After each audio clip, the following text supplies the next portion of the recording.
yang lain masuk. Mungkin mohon dinyalakan ya kameranya.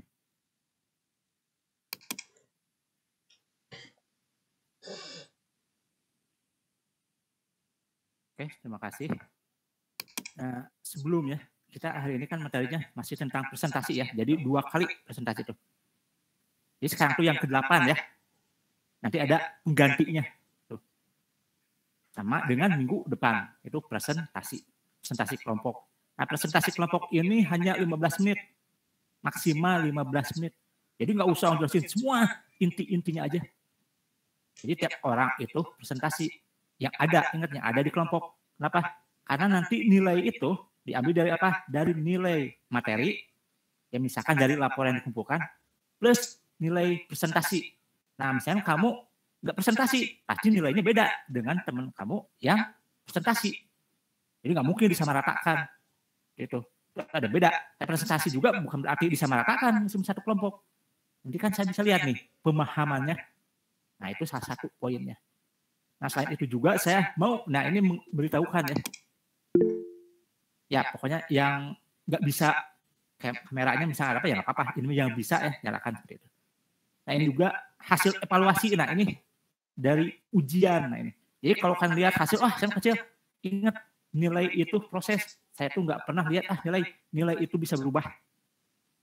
Ingat, nilai itu bisa berubah. Mungkin sekarang segitu. Nah, bisa jadi nanti di akhir bisa berubah. Kenapa? Karena saya juga menilai itu bukan berarti dari nilai itu aja.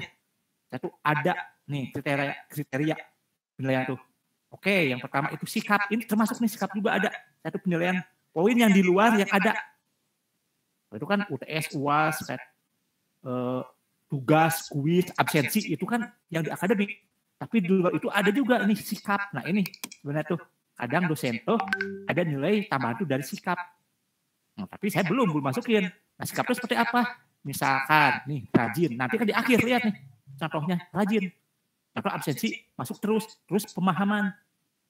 Aktif itu juga termasuk. Nanti ini misalnya kurang, udah saya tambahin. Misalkan mana yang kurang? Misalkan kamu kurangnya misalnya di UTS. Nanti kan di akhir ya.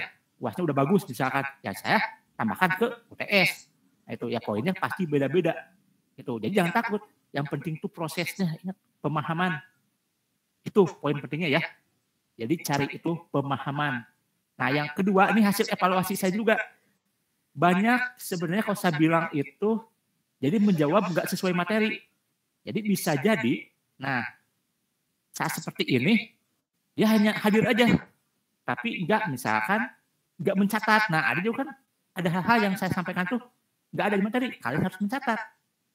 Nah, itu jadi kebanyakan tuh seperti itu, ada yang ujian tuh jawabannya tuh kelihatan kayak hasil googling. Jadi yang nggak ada di materi gitu. Nah, itu kan pasti beda dengan temannya yang jawab sesuai materi, meskipun nggak lengkap nih. Kadang saya lebihnya seperti ini, kayak saya menjelaskan apa, ya udah pemahaman kalian yang penting nyampe, udah cukup. Saya seperti itu. Yang penting dapat, tapi sesuai dengan apa yang saya sampaikan. Itu ya, jadi poin pentingnya. Yang pertama itu, ikutin. Jadi ya apa yang dijelaskan dari materi, ya itu setidaknya. Saya bukan berarti, Pak di googling dia itu benar. Betul, emang itu juga ada betulnya. Tapi kan kita lihat dulu sekarang, kita sesuai dulu dengan yang materi. Itu ya, lebihnya seperti itu. Jadi ada poin lebihnya, wah ini mengikuti nih, jadi ketahuan nih. Ini orang pasti ini baca materi, ujian udah ketahuan. Meskipun misalkan secara ujiannya, misalnya dia jawabnya nggak lengkap, nggak masalah, tapi sendiri saya tahu nih, buat evaluasi, ini. Terus suka nyatat, karena ada yang saya sampaikan itu kan nggak ada di materi. Tapi dia bisa jawab, berarti dia nyatat apa yang saya sampaikan. Nah, itu juga jadi poin plus kalian. Tuh. Mungkin pas ujian, tapi saya merasa bener. Saya tadi bilang, saya itu kadang ada poin-poinnya yang belum saya tambahkan langsung di akhir. Catatannya udah ada. Ya, jadi jangan takut. Terus sama juga, kayak tugas juga, itu pasti ada poin plusnya kalau yang ngumpulinnya itu tepat waktu. Beda dengan selamat. Selamat itu pasti ada pengurangan. Itu kan keadilan.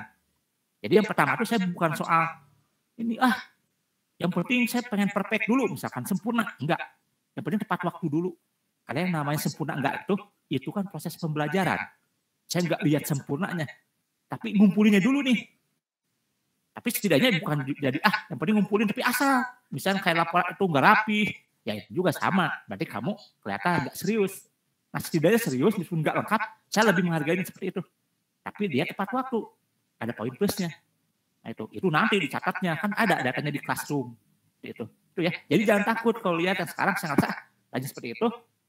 Misalnya UTS nih, yang sangat UTS. Ngerasa masih kecil, itu kan baru awal, nyantai aja. Kan masih ada poin-poin plus nanti yang belum bisa tambahkan. Itu di akhir, ingat ya.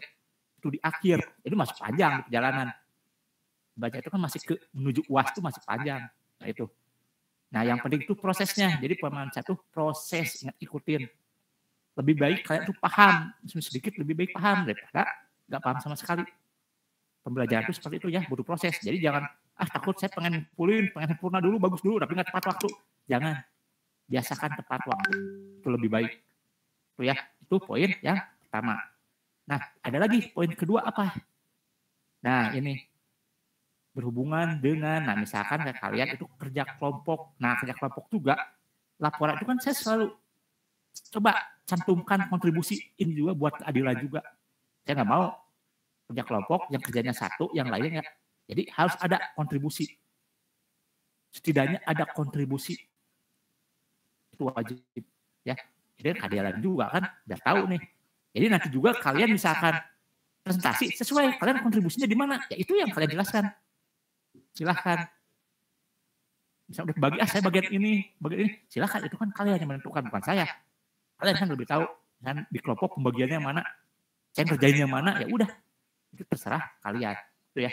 Terus ada lagi, nah ini berkaitan dengan ujian. Nah ini, kayak ujian itu wajib masuk ke e-learning atau OASIS. Kenapa? Karena kan presensi UTS itu wajib ada. Itu ya, wajib ada. Jadi, saya selalu gini, kalau misalkan upload jawaban nggak bisa, silahkan di Classroom. Saya kan ngasih juga buat, tapi tetap harus tepat waktu. Tapi syaratnya yang bisa ngumpulin ke Classroom itu kan harus yang presensi ke UTS, ke ujian. Jadi ada presensinya. Tapi kalau kalian nggak masuk ke learning, cuma ngumpulin langsung ke Classroom, nggak akan saya anggap. Mesti oke, kamu beralasan ini, oke, saya nilai. Tapi pasti ada pengurangan poin. Karena kan ada poin presensi kehadiran. Ya kalau kerja kecil, bisa jadi misalnya kamu hanya mengumpulkan di Classroom. Nah itu ya, kenapa? Ini juga kan buat data loh, bukan buat saya. Jadi kan akademik juga ada data kalian presentasi benar nggak ikut UTS. Terus yang berhubungan dengan UTS juga. Nah ini, tapi ingat selalu usahakan harus presensi ke learning itu buat TS. Terus berhubungan itu apalagi yang lainnya. Nah ini ikutin, udah biasakan ya, Gian tuh dibiasakan. Misalkan tertulis, ujian tertulis tuh kelas folio udah dibiasakan lah. Pokoknya ini udah nggak usah dikasih tahu lagi ya. Ini udah dibiasakan. Ingat, kalau seperti itu kecuali bikin laporan itu kan bukan tertulis. Nah kalau seperti ini ujian tertulis itu ingat kertas folio itu wajib. Ini jadi dibiasakan. Seperti itu. Jadi agar kalian itu terbiasa, jangan sampai nanya lagi gimana. Jangan, mata apapun juga kalau tulis. Kenapa? Karena kan pasti ada beda nih nilainya. Yang nulis tangan sama yang diketik. Menurut kalian, anggap aja kalau saya balikin lagi ke kalian anggap sebagai pendidik. Lebih menghargai yang mana? Yang jawabannya tulis tangan atau yang diketik?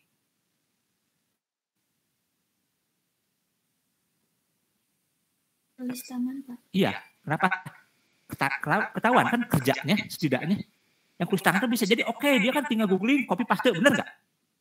Tapi kan nggak tahu, bener nggak dia ngerjain. Kalau itu kan tinggal kirim ke temannya, tinggal ganti nama. Tapi kan tulis tangan nggak, meskipun temannya ngirim, tetap aja kamu harus nulis lagi. Bener nggak? Nah itu juga salah satu buat bukti. Tuh. Nah tapi ada lagi poin yang terpenting itu sebenarnya kedisiplinan juga tadi, disiplin waktu, terus kejujuran. Kalau ujian itu jangan sampai kalian itu bekerja sama. Kalau sebelum ujian silahkan. Kalian saya terganggu misalkan jaringan.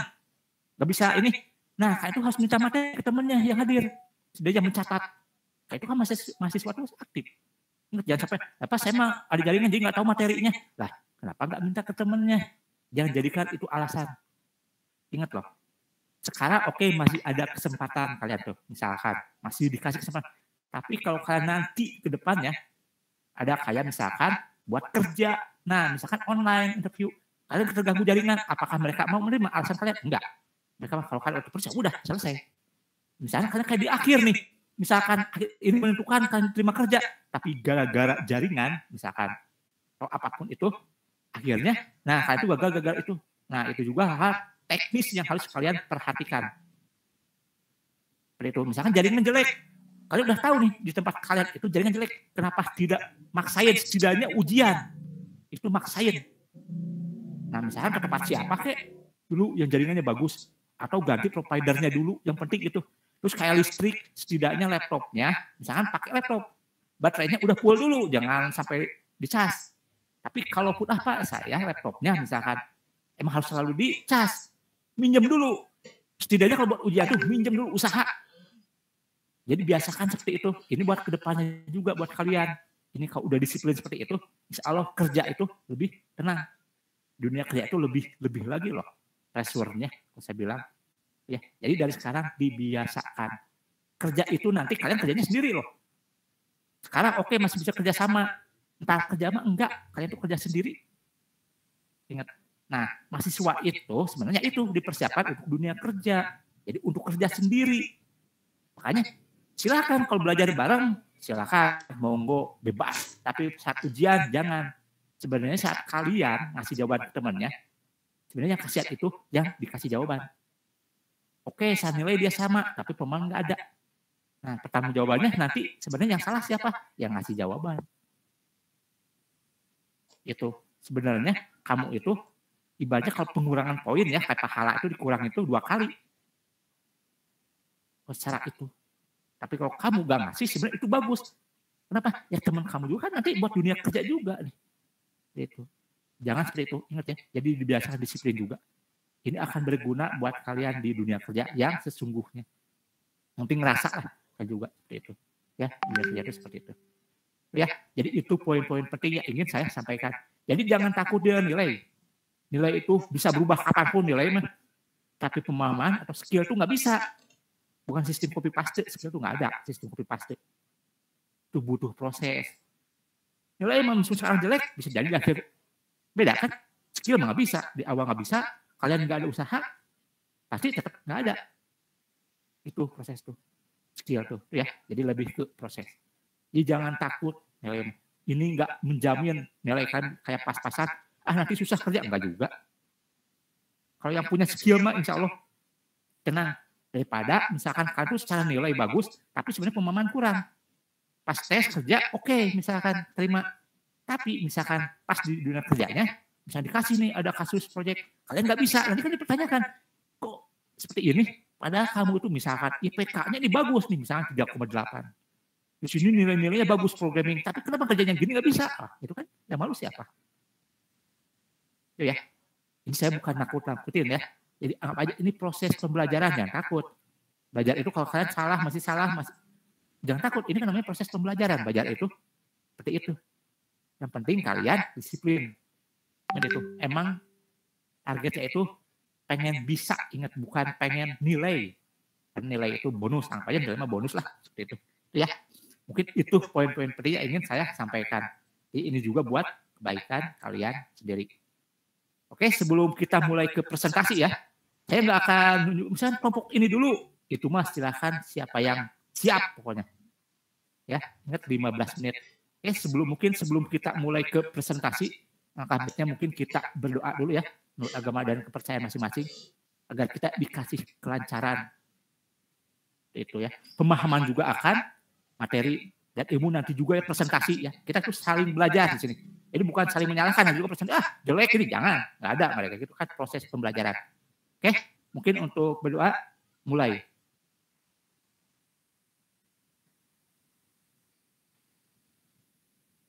Berdoa selesai. Oke, terima kasih. Silahkan kita mulai. Oh, mengingatkan juga untuk KM ya. Terserah mau KM, wakil KM. Tolong dicatat yang hadir sekarang. Ya, tolong dicatat yang hadir sekarang. Karena ini kan lewat link buat presentasi. Nah, silakan nanti selalu yang mau presentasi itu, yang awal itu nama kelompoknya dulu. Yang hadir setidaknya ya. Ingat yang hadir. Oh, yang nggak hadir dihapus. Ingat ya, yang nggak hadir sekarang dihapus. Silakan persiapkan dulu yang nggak hadir dan hapus. Ini nanti yang ditampilkan pertama itu depannya kayak covernya. Jadi biar saya nyatat dulu, misalkan ini siapa dulu, cek. Nah kan nanti saya tahu nih yang presentasi siapa yang pertama. Jadi kan buat nilai juga saya. Kan nggak mungkin saya cuma lihat, saya kan nanti nggak tahu satu tadi siapa. Takutnya ketuker misalkan yang pertama siapa. Itu ya, jadi saya udah nyatat nih sini. Oke, kita mulai yang sudah siap, silakan. Siapa dulu?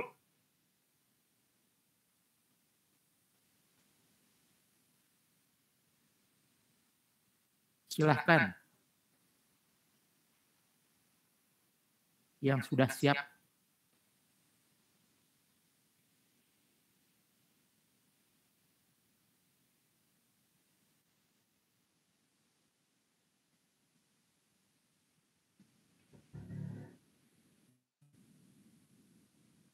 Ayo, kelompok siapa?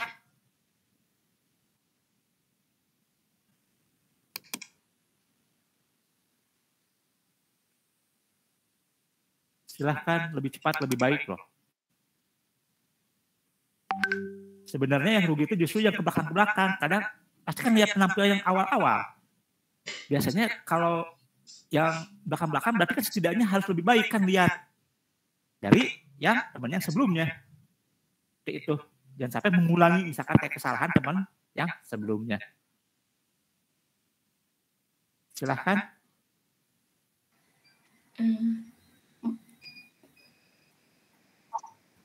Ya, silahkan. Bapak, boleh ya. Kelompok 8. Kelompok 8, oke. Kelompok 8. Oke, tampilkan dulu covernya biar saya cek dulu nama-namanya. Silahkan, share screen.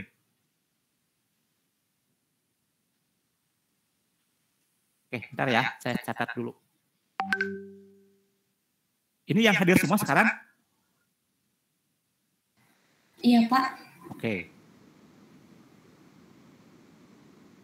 Bentar, saya catat dulu.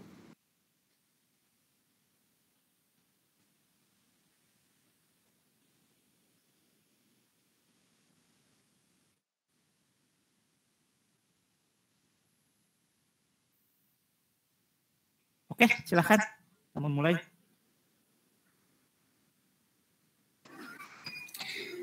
Assalamualaikum warahmatullahi wabarakatuh. Waalaikumsalam warahmatullahi wabarakatuh. Perkenalkan, kami dari kelompok 8 akan mempresentasikan hasil dari proyek ujian tengah semester mata kuliah manajemen proyek perangkat lunak.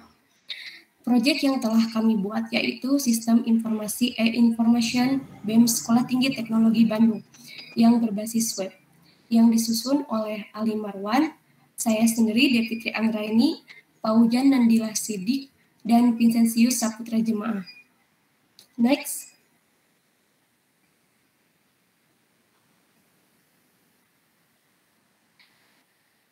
Di sini kami akan mempresentasikan proyek charter, work breakdown struktur atau yang disebut dengan WBS, estimasi proyek, dan estimasi penjadwalan. Baik, untuk selanjutnya akan dijelaskan oleh rekan saya, Vincent. Kepada Vincent, saya persilahkan. Baik, terima kasih atas waktu dan kesempatan yang telah diberikan kepada saya. Saya akan menjelaskan.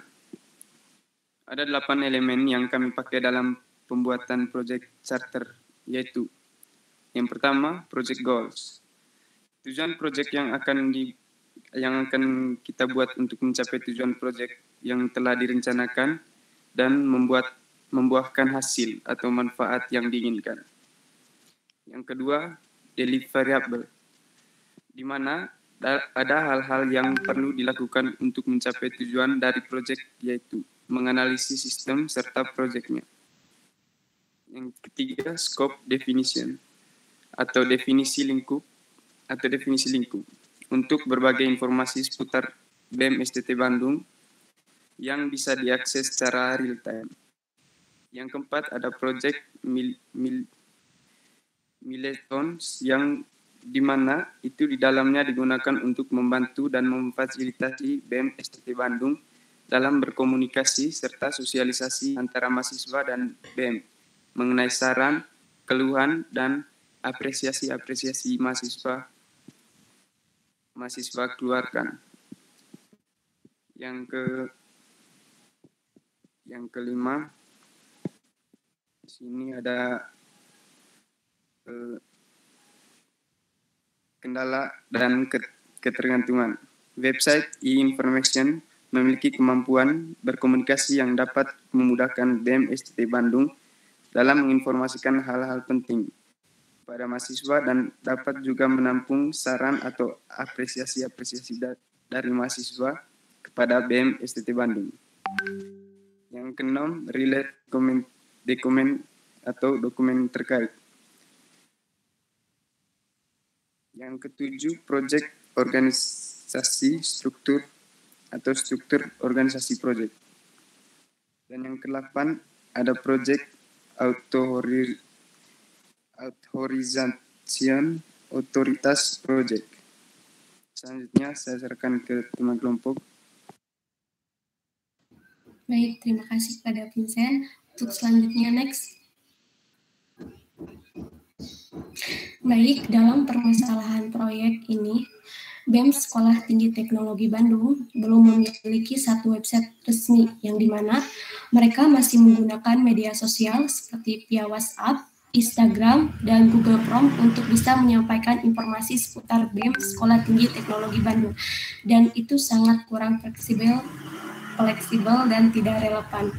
Maka dari itu, tujuan dari proyek e-information BEM Sekolah Tinggi Teknologi Bandung ini untuk membantu mahasiswa mendapatkan informasi dan juga untuk memfasilitasi BEM Sekolah Tinggi Teknologi Bandung ketika ada informasi-informasi yang sangat penting seputar BEM Sekolah Tinggi Teknologi Bandung, mahasiswa bisa mengaksesnya di website yang telah tersedia di fitur-fitur informasi beasiswa untuk Ormawa serta mengenai profil dari BEM-nya, form aspirasi mahasiswa, dan form keluhan atau saran mahasiswa dan halaman untuk voting pemilihan calon presiden mahasiswa. Untuk selanjutnya, next.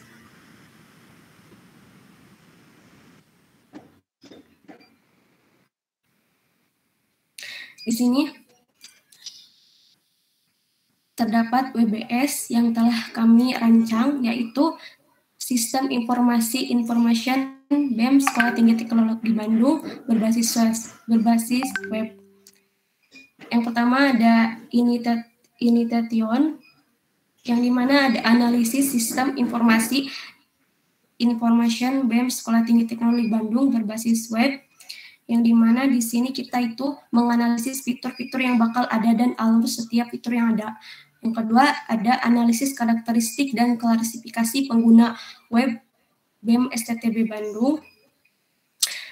Di sini kita tuh membutuhkan pengguna misalnya dari admin itu bisa mengakses ke seluruh fitur-fitur sampai laporan dari form aspirasi atau keluhan dan laporan voting Presma. Dan mahasiswa cuma bisa akses form aspirasi atau keluhan halaman beasiswa, Ormawa, dan voting Presma. Yang kedua ada planning. Di sini kita menentukan ruang lingkup sistem yang dimana hanya menginformasikan seputar BEM dan tidak ada unsur UKM yang lain masuk ke dalam web ini. Yang kedua ada menentukan tim proyek. Di sini dibutuhkan dari analisis sistem dan karakteristik dari webnya dan hasilnya akan menentukan tim proyek bagian HTML, front-end, back-end, database manajemennya. Yang ketiga ada meeting tim proyek, yang dimana di sini menghasilkan analisis hasil dari karakteristik dan klasifikasi penggunanya. Yang ketiga, yang selanjutnya ada eksekusi, di mana di sini terdapat validasi kebutuhan user, yaitu hasil dari meeting sebelumnya yang sudah divalidkan dan dieksekusikan. Dan selanjutnya masuk ke programming. Ada programming back-end and front-end, maksud dari dokumentasi front-end. Maksud dari dokumentasi program back-end and front-end, yaitu hasil dari progres yang sudah sampai mana kita membuatnya, dan supaya terkontrol. Untuk selanjutnya ada testing software, yaitu mencoba websitenya. Dan untuk selanjutnya instalasi lab system, yaitu yang sudah di roasting dan sudah diakses sama orang lain. Dan selanjutnya ada user training. Di sini yaitu sebagai testimoni dari beberapa orang dan setelah user training baru launching. Selanjutnya ada kontrol. Itu ada update project management yang dimana estimasi biaya sama manajemen waktu ada beberapa fungsi perubahan pada estimasi manajemen project. Pihak kontrol yaitu mengadmit dari update dokumen sebelumnya yang sudah diestimasi dari awal dan ada fungsi serta penjadwalan, namun pada saat berjalannya waktu ada beberapa perubahan dari estimasinya, yaitu perkiraan tengah waktunya. Kemudian ada close out, di mana di sini ada perubahan file dan ada pengaspirasi file dan ada pembubaran tim proyek.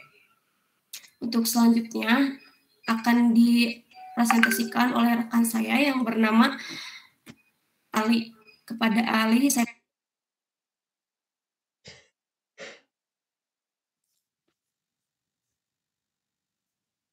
ya baik, saya akan menjelaskan bagian penjadwalan.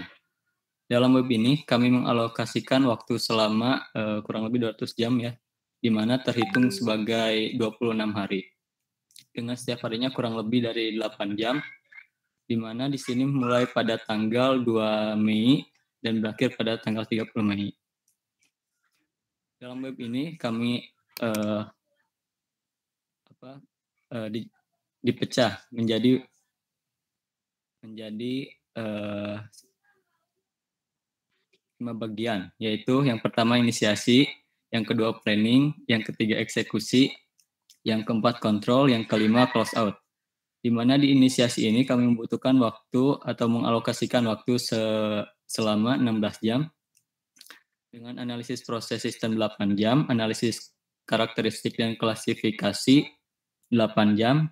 Kemudian untuk planning kami membutuhkan waktu 24 jam dengan menentukan ruang lingkupnya yaitu 8 jam dan menentukan tim proyek 8 jam, meeting tim proyek 8 jam. Selanjutnya ke eksekusi. Untuk eksekusi ini ada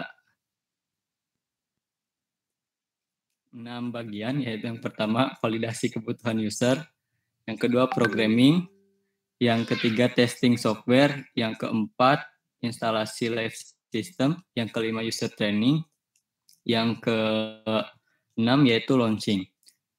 Di mana untuk programming ini ada pemecahan lagi, yaitu untuk programming back-end dan front-end. Yang kedua dokumentasi program untuk front-end dan back-end dan dokumentasi programming.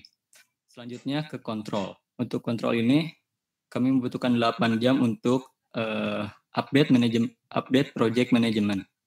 Dan yang terakhir yaitu close out.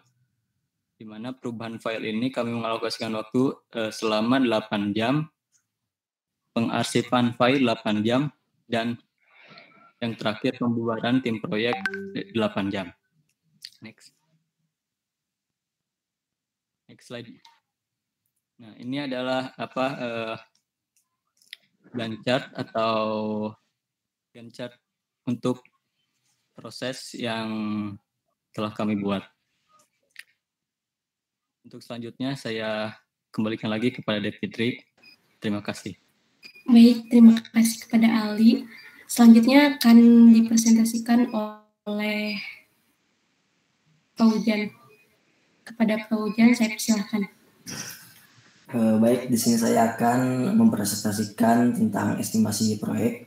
Yang pertama berdasarkan line of code, mencari nilai dari beberapa fungsi program yang telah diestimasi dengan menentukan optimistic, most likely, dan pessimistic.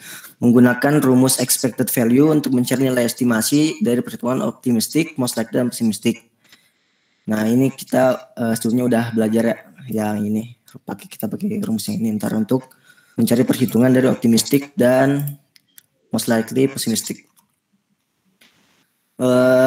Ini tuh hasil dari analisis kebutuhan yang pertama yang diinisiasi, yaitu ada fungsi fasilitas user interface yang subfungsinya ada beberapa, udah terlampir, form login, halaman landing page, form aspirasi, keluhan, halaman informasi pengalokasian beasiswa, halaman voting Prasma. Nah itu kurang lebih sebelumnya ini tuh udah kita tentukan juga optimistik, most likely dan pesimistiknya, lalu udah dikalkulasikan dengan rumus yang atas ini sehingga agar lebih cepat hasilnya langsung ini nih 2050 line of code perkiraannya. Kemudian ada database management, sudah diperkirakan juga ada 984 LOC. Kemudian ada fasilitas input data, yaitu subfungsinya ada input data registrasi, landing page, aspirasi, keluhan, halaman informasi pengalokasian beasiswa Ormawa, halaman voting pemilihan presiden mahasiswa, kurang lebih itu ada 600 LOC. Kemudian ada fasilitas delete data, ada data dari registrasi yang tadi itu sama ininya, fungsi subfungsinya. Kemudian terestimasi ada 360 LOC. Kemudian ada read data, terestimasi 325 LOC. Kemudian ada update data, terestimasi ada 309 LOC. Kemudian total terestimasi dari seluruh fungsi yang di atas adalah 4.618 line of code. Kemudian diperoleh jika produktivitas rata-rata organisasional itu 500 LC per person month. Lalu upah karyawan itu udah ditentukan misalnya 12 juta per bulan, kemudian biaya per baris code-nya itu 200.000. Maka tingkat produktivitas sama dengan jumlah titik fungsi per jumlah persen per month. Nah, ini ntar kita dapatnya setelah mencari yang function point-nya. Kemudian selanjutnya jumlah karyawan bisa kita estimasikan dengan mengkalkulasikan jumlah terestimasi yang fungsi di atas 4.618 dibagi produktivitas rata-rata organisasional yaitu 500 LOC per bulan. Lalu hasilnya adalah 9,2 dan dibulatkan ke atas supaya takutnya kurang orangnya gitu. Kemudian ada estimasi biaya proyek berdasarkan LOC yaitu total line of code dikali baris biaya per baris code-nya maksudnya. Jadi 4.618 LOC dikali harga per barisnya itu 200.000 kurang 200.000. Berarti hasilnya 923.600.000. Waduh, mantap. Kemudian estimasi biaya proyek berdasarkan upah yaitu sudah terestimasi ada 10 orang dikalikan 12 juta yang upah karyawannya, jadi 120 juta. Nah, kurang lebih estimasi berdasarkan line of code seperti ini. Kemudian berdasarkan function point, di sini sudah ada faktor pembobotan ya, data communication kita harga atau skalanya itu 3, yaitu rata-rata penting. Kemudian distributed data processing itu 5, yaitu penting. Lalu performance itu 1. Kenapa 1? Karena ini tuh tidak terlalu kompleks untuk pengoperasian dan codingnya, jadi performance-nya juga nggak terlalu ditingkatkan gitu. Cuman harus ada lah. Kemudian ada heavily used configuration, kita kasih 2, transaction rate kasih 3, kemudian online data entry 5, karena kita butuh data dari mahasiswa juga yang dari voting, halaman aspirasi sama keluhan. Lalu end user efficiency kita kasih 4, online data update kita kasih 4, complex processing kita kasih 0, karena ini nggak terlalu kompleks, nggak kayak kita butuh AI untuk ngedata apapun, jadi ini masih crude biasa. Kemudian dari usability kita kasih 4, soalnya ini bisa dipakai bisa dijadiin template lah untuk beberapa web kedepannya gitu. Terus installation case kita kasih 1 karena ini enggak terlalu susah instalasinya, kayak tinggal di hosting doang. Kemudian operational case kita kasih 3, multiple site kita kasih 1, fasilitas change kita kasih 5.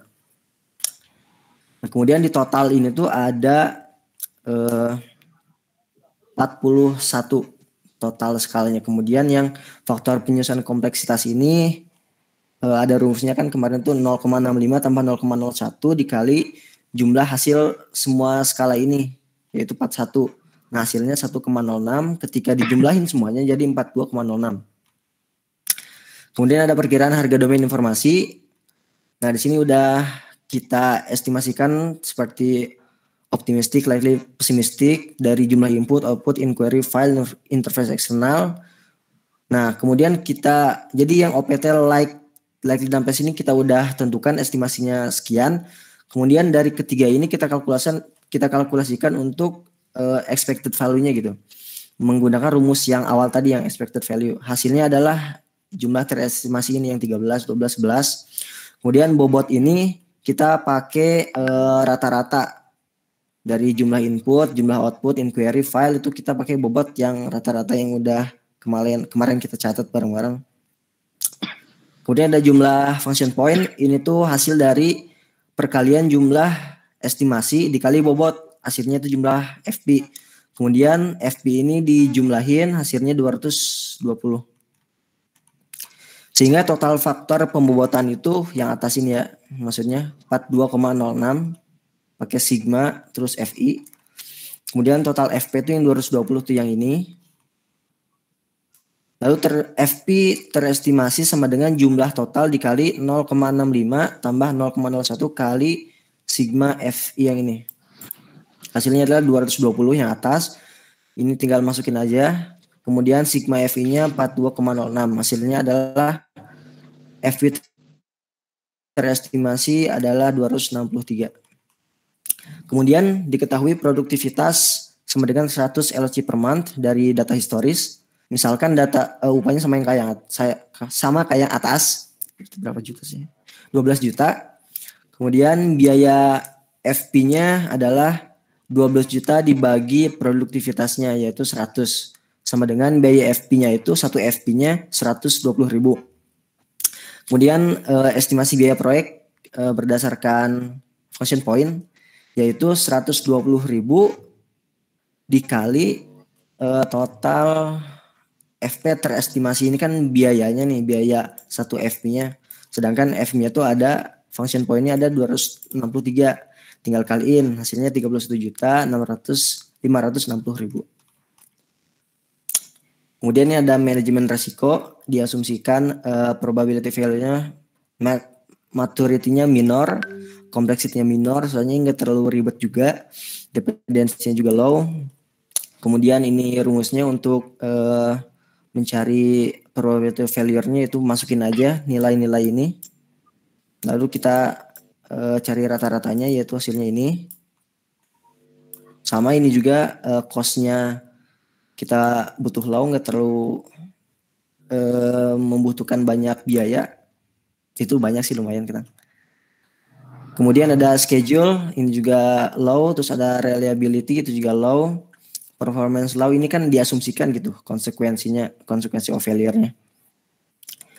Lalu ini juga sama kita masukin angka-angka yang ada di sini lalu kita bagi 4 cari rata-ratanya. Kemudian risk factor-nya diambil dari yang data yang atas tadi yang ini. Probability of failure ditambah dengan konsekuensi of failure dikurang dalam kurung probability failure-nya dikali sama konsekuensi of failure. Nah, hasilnya adalah 0,31. Berdasarkan catatan ya yang kemarin tuh kalau misalnya dari 31 ke bawah itu atau 31 sampai 0,7 itu tuh udah medium. Nah, kalau di atas 0,7 itu lah diestimasikan dengan akselerator. Baik, terima kasih untuk rekan-rekan saya. Sekian dari presentasi kelompok 8. Mohon maaf apabila ada kekurangan. Wassalamualaikum warahmatullahi wabarakatuh. Waalaikumsalam warahmatullahi wabarakatuh. Oke, sebelum saya mau ini dulu, jemahan kemana? Gak ada presentasi. Tapi kan ada di itu. Pak, Bapak mohon maaf. Itu namanya nyambung. Oh, iya, nyambung. Oke, ke atas dulu, ke atas dulu. Kirain makanya. Oke. Itu namanya Pinsesius jemaah. Iya. Jemahan. Iya, jemahan. Okay. Nah, ini saya mau ngasih dulu ya. Ini masukan, ingat ya saya nggak akan nyalahin.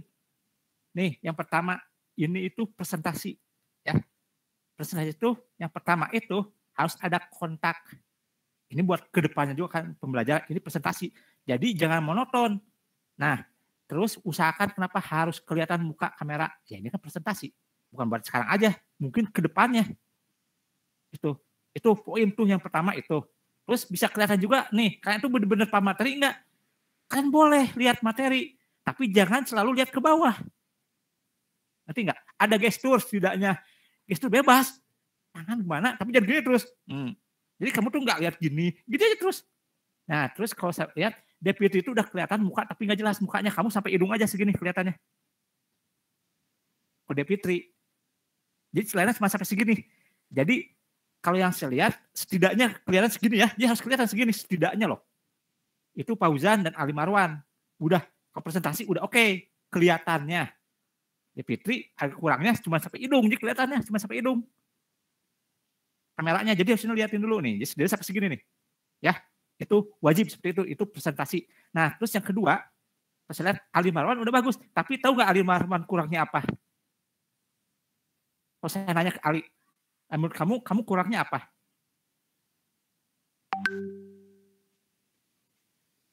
Sok, jujur aja, kalau menurut kamu kalau nggak ada ya nggak apa-apa kalau bilang nggak ada. Ali Marwan gimana? Mungkin kurang jelas, Pak. Nah, kalau bukan soal kurang jelasnya sebenarnya, ingat ini presentasi, rambut boleh gondrong tapi lebih baik diikat. Oh iya, Pak. Kalau presentasi loh, ini buat kedepannya juga. Ingat loh, kalau presentasi ya, itu kan salah satunya juga faktor itu. Kelihatan, boleh, bebas mau rambut gondrong juga, tapi diikat setidaknya rapi. Itu poin juga loh. Sama nanti kayak kalian tuh kayak sidang, seperti itu kadang jadi poin tuh gara-gara itu. Gitu. Berarti misalkan nggak boleh gondrong, bebas, yang penting rapi. Ternyata. Itu ya. Nah terus tadi gestur, nah itu.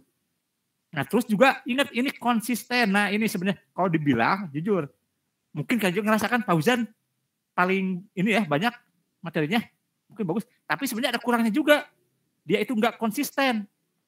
Nggak konsisten apa? Ada yang ada RP-nya, ada yang enggak. Awas. Itu yang pertama ya, harus konsisten. Terus tadi pas kamu ngitung yang tadi 0, nah itu masukin rumusnya salah. Harusnya tuh dikali dulu 0,01 baru tambah 0,65. Ngomongnya harusnya seperti itu. Karena kalau itu nanti takutnya malah 0,65 dulu tambah itu baru dikali. Jadi salah hasilnya. Hati-hati ya. Dari rumusnya tapi benar. Tapi pas pengucapannya salah bakal jadi salah. Itu salah satunya. Terus yang tadi ini LOC ngitung, kamu udah bener, ini udah dihitung. Nah, tapi kan kita nggak tahu. Harus setidaknya satu tunjukin, misalkan 2000 itu, nah itu dapat dari mana? Nah, setidaknya satu tunjukin. Ininya ini jadinya segini. Setidaknya satu tunjukin. Kalau ini kan langsung orang, saya kan nggak tahu, tiba-tiba apakah benar pas gitu, apakah sebenarnya koma, benar nggak? Ya itu jadi harus diperjelas lagi sebenarnya kalau kayak gitu. Ya sama, kayak anggap saya nih, kamu lihat presentasi nih, saya kan yang punya proyeknya nih. Kamu sini, saya nggak jelas, takutnya ini mah akal-akalan kamu mungkin. Mana? Bener kan? Bisa jadi kan seperti itu kan? Saya jadi ada tanya, ya karena kamu cuman, ini udah, ya tapi udahnya mana? Saya kan nggak lihat, rumusnya ada tapi nggak ada contohnya. Buat apa ada rumus kalau nggak dimasukin? Nah itu ini masukan. Nah terus ini yang terakhir sebenarnya yang pas kamu manajemen risiko, bukan resiko ya, risiko yang benar tuh. Nah di sini kamu nentuin kayak low-nya ini sebenarnya kalau saya bilang kurang tepat. Kenapa? Tadi aja kamu celetot, ini bukan low, biasanya kan tinggi. Iya. Kamu aja udah nyadar. Jadi kayak itu tuh lihatnya dari mana? Dari yang sebelumnya nih kan udah ada nih. Bener nggak? Kayak estimasi juga ketahuan kan? Bener nggak? Ya. Dari situ sebenarnya udah ketahuan. Kayak di proyeknya udah jelas yang Ali Marwan tuh butuh berapa? Itu kira-kira itu low atau enggak. Nah, jadi lihatnya dari situ juga. Bukan tiba-tiba ini nentuin sendiri langsung low. Pas tadi saya lihat dari Ali aja, ini bukan low. Terus pas Fauzan juga, ini bukan low. Nah, jadi ini mah ketahuan. Jadi nggak nyambung pas ke atasnya. Ini mah kayak kamu nentuin sendiri. Paham nggak maksud saya? Iya. Itu kesalahannya. Kan harusnya tuh ngikutin ya. Udah ada, udah bagus pas risiko. Lah, kenapa jadi ini nggak sesuai? Kamu aja ngomong, ini bukan low, tinggi. Tuh, kan akhirnya kan jadi ke saya aja, ini gimana ini kok jadi nggak konsisten begini? Itu ya, itu masukan. Jadi sesuatu bukan berarti kamu bikin sendiri lagi, enggak, berdasarkan data yang sebelumnya. Jadi kan nyambung terus. Yang lihat, oh benar nih, konsisten. Data ini benar. Kenapa dikatakan misalkan ini saya masuknya misalkan major, karena kan di atas ada datanya. Bukan berarti kamu nentuin sendiri langsung low. Pas lihat, ini kan gede, emang segini nggak termasuk gede. Ini kan butuh segini, kalau di total berapa bulan emang nggak masuk gede. Nah, terus kayak tadi kalau estimasi itu dalam apa? PM atau M. Nah, ujungnya harus ada nih. Kalau berhubungan dengan harga itu RP. Tapi ada kan ada yang PM atau M. Yang persen man atau M. Tambahin belakangnya ya. Estimasi itu kan misalkan 200 berapa? Itu dalam bentuk apa? M atau PM. Nah, itu tambahkan. Itu biar lebih jelas. Jadi kan M kan beda. Tapi kalau persen man, berarti lebihnya kasih buat orang. Kerjaannya kayak baris kodenya, benar nggak? Iya, benar. Itu ya. Tapi kalau M berarti kan misalnya kayak biaya dikeluarkan per bulannya. Itu biar lebih jelas lagi sih. Tapi keseluruhan udah oke. Cuma akan lebih baik lagi sebenarnya. Kalau saya lihat, biar setidaknya nggak agak jompang. Jadi kalau di situ kelihatannya tuh Fauzan udah paling akhir, tapi paling banyak akhirnya yang lain tuh terlupakan. Sebenarnya bisa dibagi yang tadi Fauzan. Oke, yang ini bagian siapa lagi? Ngerti nggak? Bukan berarti harus Fauzan semua. Sebenarnya, kalau buat presentasi sebenarnya ya.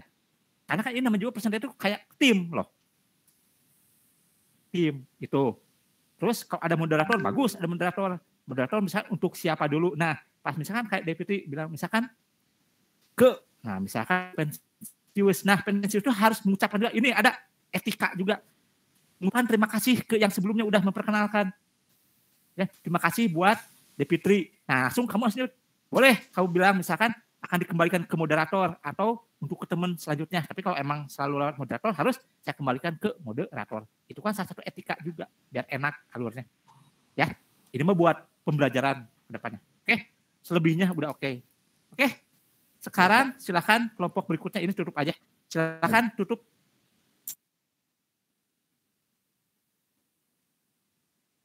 Ya, silakan tutup. Silakan Bu Moderator. Siapa moderatornya? Baik, terima kasih atas saran dan masukannya, Pak. Mohon maaf apabila ada kekurangan. Saya tutup presentasi kali ini. Terima kasih. Assalamualaikum warahmatullahi wabarakatuh. Waalaikumsalam warahmatullahi wabarakatuh. Oke, silakan kelompok berikutnya. Nah, kan kelompok satu kayak gimana?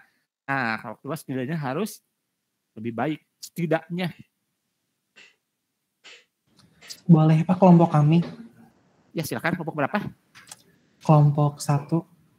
Oke, sok tampilkan dulu. Ini biar saya catat dulu nama-namanya.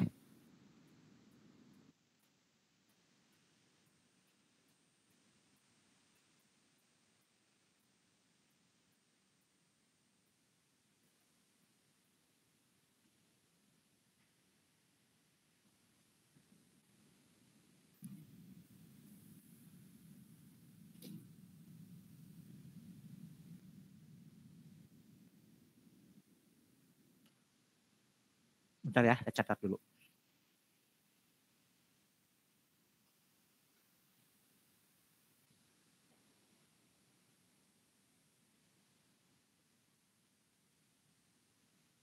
Ini keseluruhan berapa kelompok? Kalau boleh saya tahu? Total? 9 atau 10 gitu Pak. Tepatnya berapa? 9 atau 10? 9 Pak. 9, oke.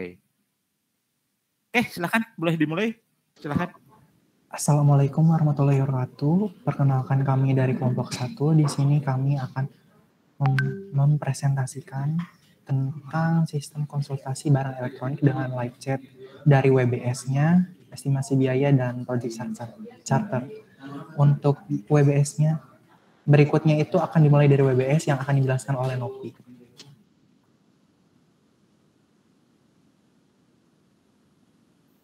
Baik, terima kasih Pak Moderator. Boleh di next. Next.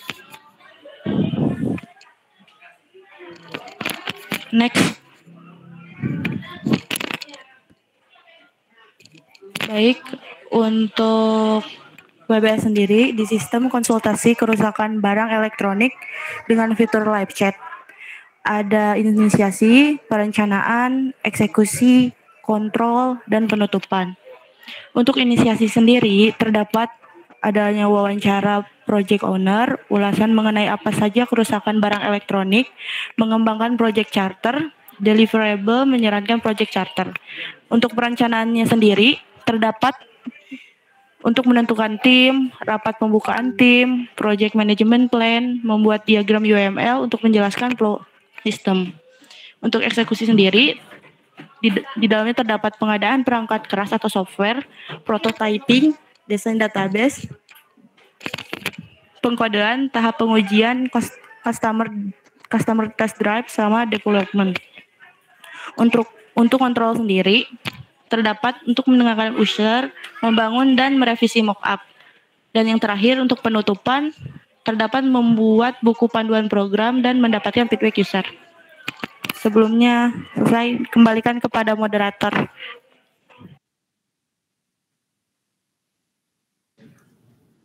Baik, untuk berikutnya itu estimasi berbasis LOC line of code. Untuk perhitungan LOC dari si live chat-nya itu, dari si optimisnya itu ada 320, most likely-nya itu 3.200 yang optimis, yang most likely-nya itu 4.600, yang pesimis itu 5.400. EV-nya itu 3.200 ditambah 4 dikali 4.600 yang most likely ditambah 5.400 yang pesimis dibagi 6 yang hasilnya itu 4.500 line of code.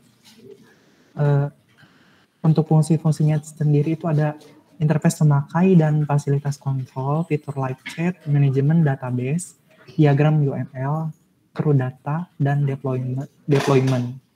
LOC estimasinya itu totalnya adalah 34.300. Jika produktivitas rata-rata organisasionalnya itu 5.580 LOC per person month, upah karyawannya itu sekitar $7.500 per bulan. Untuk biaya per baris kodenya itu $13. Tolong di next.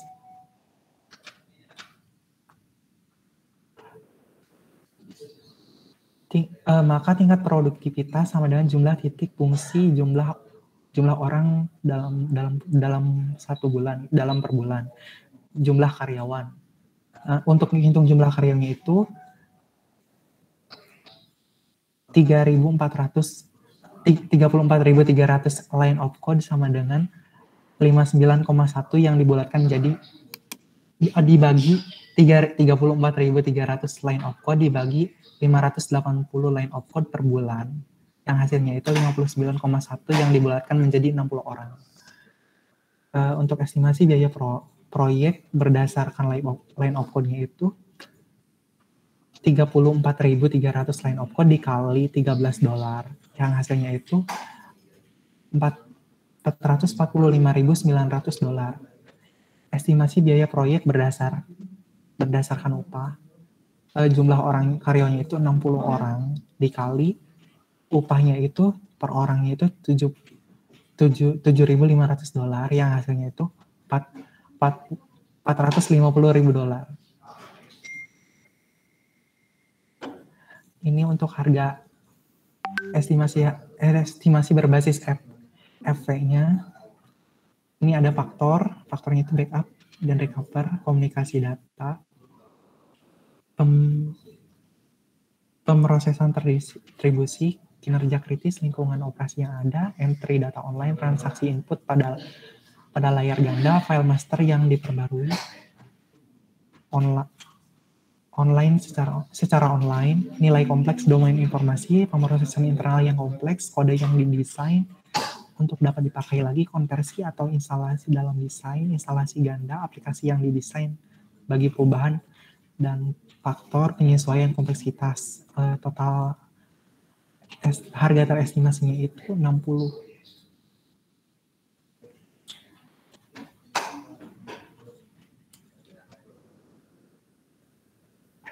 Estimasi berbasis EP. Yang jumlah EP sama rumusnya itu adalah jumlah EP sama dengan jumlah estimasi dikali bobot. Total faktor pembobotan adalah Sigma FI sama Sigma FI sama dengan 60. Total EP sama dengan 323. EP terestimasi sama dengan jumlah total dikali 0,65 ditambah 0,01 dikali 60.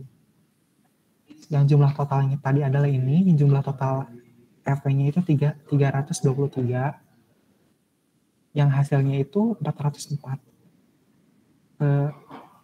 Produktivitas secara historisnya tadi itu 5,8 line of code per month. Per person. Nah, secara historis upahnya itu $7.500 per bulan. Biaya EP-nya itu $7.500. Nah, upah sama dengan gimana ini teh, maaf sebentar.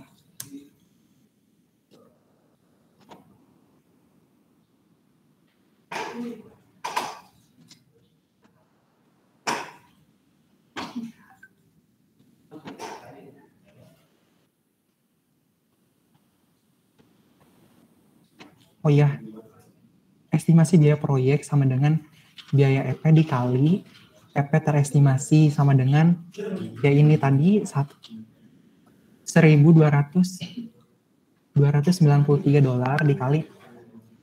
dikali 404 sama dengan $522.372. Usaha terestimasi sama dengan total biaya sama dengan $522.370, yang hasilnya itu jadi 70 per person per month. Upah per personnya itu $7.500.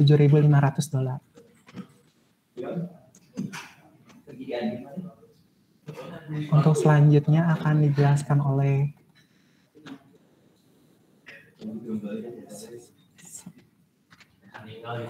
Tia. Tia apa enggak ya? Iya. Silakan untuk dilanjutkan. Baik, terima kasih kepada moderator. Selanjutnya itu menjelaskan mengenai project charter. Yang pertama itu ada project goals, yaitu mempermudah pelanggan untuk mendapatkan pelayanan yang baik dan berkualitas, maka dibuatkan sebuah sistem agar pelanggan dapat melakukan konsultasi mengenai kerusakan perangkat elektronik secara daring sehingga pelanggan dapat melakukan secara mandiri dengan diarahkan oleh teknisi ahli. Namun, jika sekiranya tidak memungkinkan untuk melakukan reparasi secara mandiri, maka teknisi ahli akan mengunjungi tempat pelanggan. Yang kedua, itu ada deliverable. Kita menggunakan 5 metode model waterfall. Yang pertama, recruitment analysis, yaitu pengembangan sistem yang membutuhkan komunikasi guna memahami software yang dibutuhkan pengguna dan batasan software. Yang kedua itu ada sistem desain.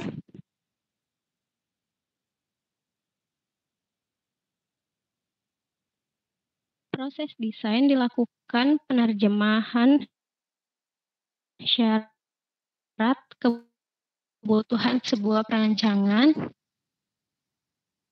desain perangkat sebelum dibuatnya proses pengkodean.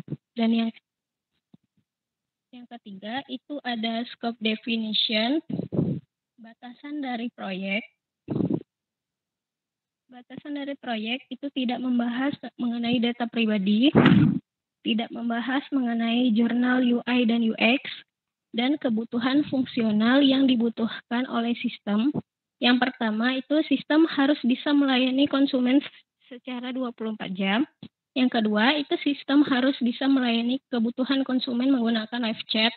Dan yang terakhir, sistem harus bisa memiliki dashboard keluhan untuk para konsumen. Terima kasih. Selanjutnya dikembalikan ke moderator. Baik, untuk berikutnya akan dijelaskan oleh Angga. Baik, terima kasih kepada moderator. Selanjutnya yaitu project milestone atau tahapan pada project.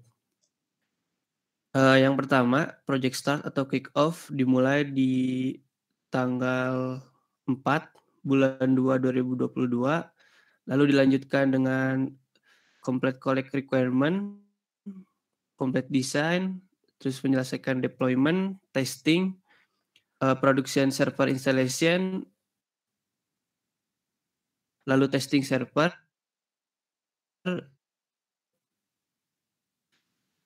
dan closing project di tanggal pengerjaan project akan dilakukan sekitar 6 bulan lamanya. Nah, lalu ada assumption, constraint, dan dependencies. Asumsi-asumsi di proyek ini antara lain, yang pertama ada sistem tidak mengalami masalah, yang kedua komponen sumber daya non-personil sudah tersedia sesuai spesifikasi proyek, yang ketiga sumber daya manusia memenuhi kriteria yang dibutuhkan, yang keempat tim proyek merupakan tim yang profesional dan berpengalaman dalam proyek sejenis, yang kelima struktur organisasi telah dibuat dan diterapkan, yang keenam stakeholder dan manajer proyek telah ditetapkan beserta anggota tim proyek, yang ketujuh biaya sudah dijelaskan secara terperinci. Lalu ada batasan-batasan proyek. Antara lain, proyek harus selesai sebelum tanggal yang ditentukan. Yang kedua, biaya tidak boleh lebih dari biaya yang ditentukan di estimasi proyek. Lalu ada cost summary. Di sini ada survei dan analisa untuk biaya transport dan research jurnal dan artikel. Ada sekitar $48. Lalu ada pengadaan perangkat keras hardware seperti PC, modem, dan lain-lain. Ada di $150.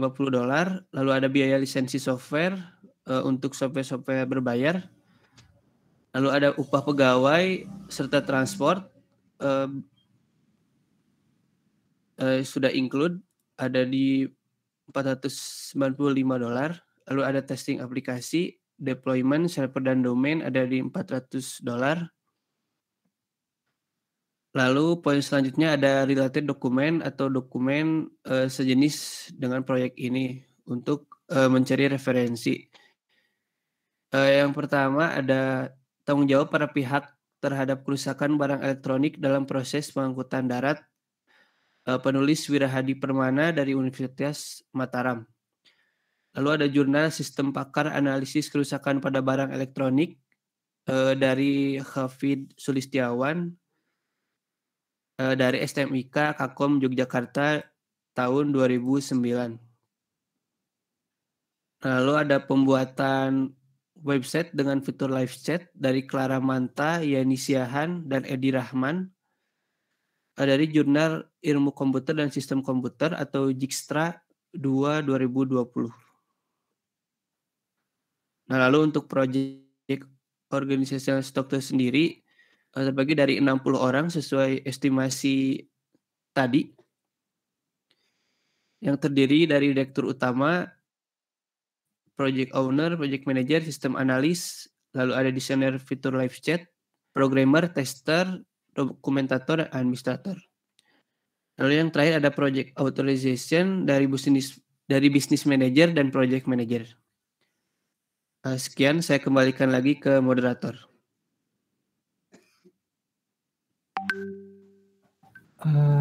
Kiranya sekian. Apa ada masukan dulu Pak dari Bapak?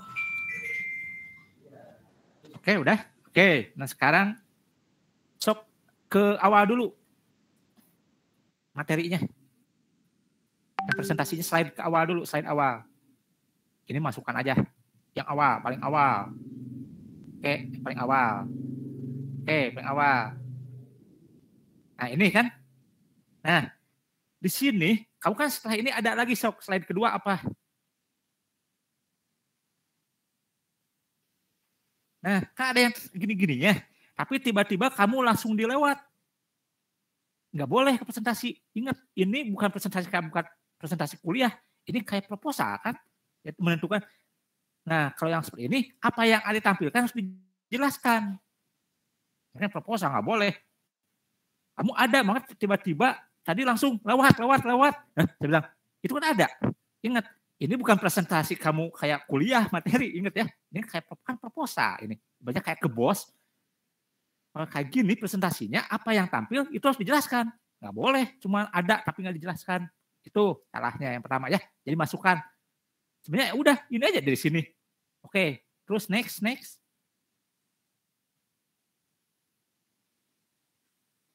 Sampai ke yang Nopi. Yang dijelaskan Nopi. Nah, ke yang Nopi. Back. Sebelumnya. Nah, ini. Nah, sini kurangnya apa? Kok saya nanya ke Nopi? Kurangnya apa yang ditampilkan di sini? Kok saya nanya ke Nopi, ini kurangnya apa yang di sini? Menurut Nopi, yang nggak ada di sini apa?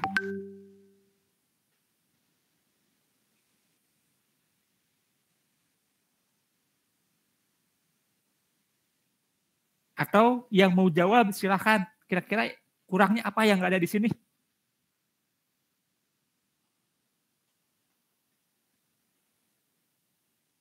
Silahkan yang mau jawab. Yang kurang di sini itu apa? Di unmute dulu kalau yang mau jawab.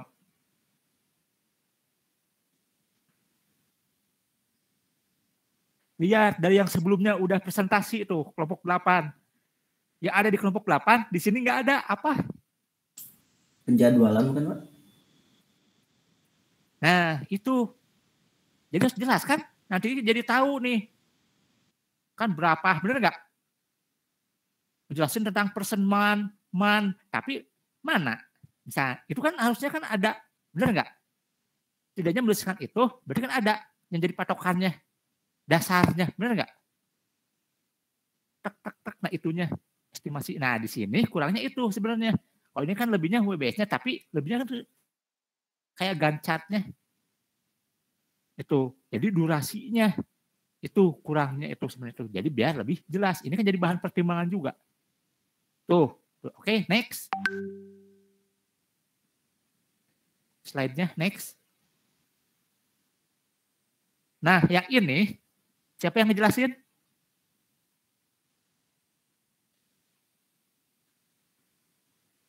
Ini siapa yang ngejelasin? Izin menjawab, Pak. Ya. Tadi harusnya Novi, tapi bilangnya ini diagramnya gitu. Soalnya isinya sama kayak WBS kan, Pak? Iya, justru itu. Itu kan sama. Makanya apa pembedaan yang sebelumnya? Itu kan nggak ada durasinya. Jadi maksudnya saya itu. Ya. Oh, iya, baik, Pak. Jadi ya. Oke, tampilin ini dulu. Harusnya tuh ini dulu yang tampilkan diagramnya. Nah, yang Gantt chart itu kan yang lebih detailnya. Betul nggak? Betul, Pak. Urutannya. Nah, jadi kalau menurut saya kelompok ini, satu kesalahannya apa? Urutan itu nggak tepat. Penyusunannya. Jadi kayak loncat ke sini, set langsung. Nah, itu tadi langsung. Nah, karena tadi pas ada ini, cuma ini diagramnya. Ini kan sama yang tadi. Jadi bedanya apa?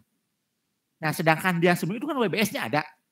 Nah, tapi kan harusnya ada durasinya. Jadi itu tuh penjelasan detail dari yang ini. Nah, jadi harusnya ini dulu. Jelasin, baru detailnya yang tadi Gantt chart-nya. Nah, itu yang lebih tepatnya seperti itu. Oke, nah sekarang saya ada lagi nih. Ke Tarjo saya nanya, apa kesalahan kamu Tarjo? Ini paling Pak, apa yang di PPT ini tulisannya jadi kurang rapi, jadi susah sendiri bahasanya. Oke, benar. Salah satunya PPT-nya juga di sini kurang jelas kalau untuk buat presentasi proposal ya ini proposal loh. Iya. Itu jadi membingungkan. Ini mah sama kayak yang ada di materi. Kamu tampilannya ya kayak materi kuliah. Jadi itu nggak boleh. Kan biar orang tuh paham yang lihat itu. Meskipun kamu jelasin, jujur saya lihat yang di materi slide sendiri kamu yang ngomong, saya bingung jujur. Terutama yang estimasinya LOC. Coba tampilkan yang Tarjo. Estimasi LOC yang tiba-tiba langsung ada total aja kamu mah. Untuk tampilkan. Nah, yang next, coba. Nah, kayak yang jelas ini juga kan kamu nggak jelas ini. Tiba-tiba 60, ini kan 34, tapi di bawahnya 580, maksudnya apa? Nah itu ya. Jadi nggak sesuai, jadi bingung gitu kitanya itu. Jadi bingung nih, ini gimana nih jadi yang benernya gitu. Nah harusnya itu wajib kalau gitu hitungannya harus benar di sini rumusnya. Nah di sini kan nggak ada, bener nggak? Oke, back dulu, coba lihat back ke yang paling awal kamu tampilkan. Back lagi. Coba. Oh, oke, next, benar-benar. Next. Bentar dulu. Oke, nah ini setidaknya ini di fitur live chat. Setidaknya tahu nih fungsi API itu dipakai. Itu kan di atas ada dari 4500 didapatkan dari ya itu. Setidaknya ini adanya yang nggak ada di kelompok 8 sebelumnya setidaknya. Tuh, oke. Next. Cuman tiba-tiba ada bulan. Nah sebelumnya juga kan, nah itu harus konsistensi. Kamu anggap ini oke. Ini kan yang bawahnya kan yang sebelumnya itu ada bulan. Berarti nggak konsisten. Ya, itu. Nah di sini, ya ini salahnya yang pertama juga di sini, betul nggak? Ya, yang jumlah karyawan itu membingungkan. Kan 34, 300 tiba-tiba sama dengan 59,1 dibuatkan 60. Itu gimana? Kan bingung tiba-tiba kamu bilang itu dibagi 580. Ya, per bulan lagi. Itu kan nggak konsisten, itu dolar, persen man. Nah, itu wajib ini konsistensi loh. Anggap berarti kamu kan baca itu kliennya ini anggap nih orang luar. Jadi konsisten, jangan sampai nanti ada bulan, anggap orang luar bingung. Nanti kan dia nggak ngerti kayak harga gitu ya, tapi setidaknya dia tahu angka. Man, oh maksudnya, jadi kan paham maksudnya. Setidaknya gitu di situnya. Tapi kalau ini jadi membingungkan itu ya. Tuh. Jadi itu juga dari rumusnya diperjelas. Nah, ini yang tampilkan. Tapi pas kamu ngomong jadi kayak membingungkan. Nah, itu. Oke, next. Nah, di sini nih, sebenarnya ini yang mau saya tanyakan. Itu lihat tuh, yang faktor penyesuaian. Kenapa nilainya 4? Dapat dari mana? Kamu kan nggak juga jelasin. Berarti langsung total aja. 60.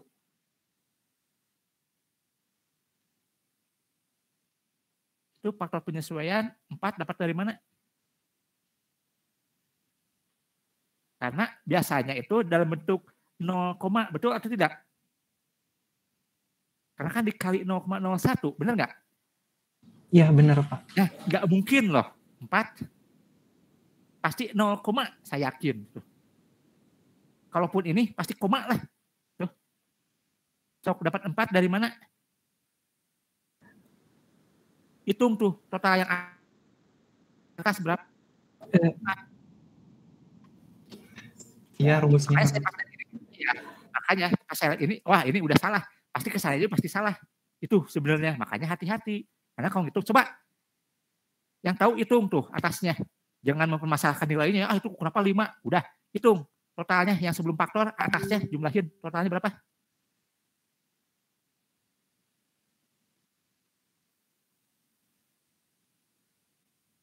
Enggak ada yang ini, ibaratnya itu merevisi temennya, ini salah, kurang gitu.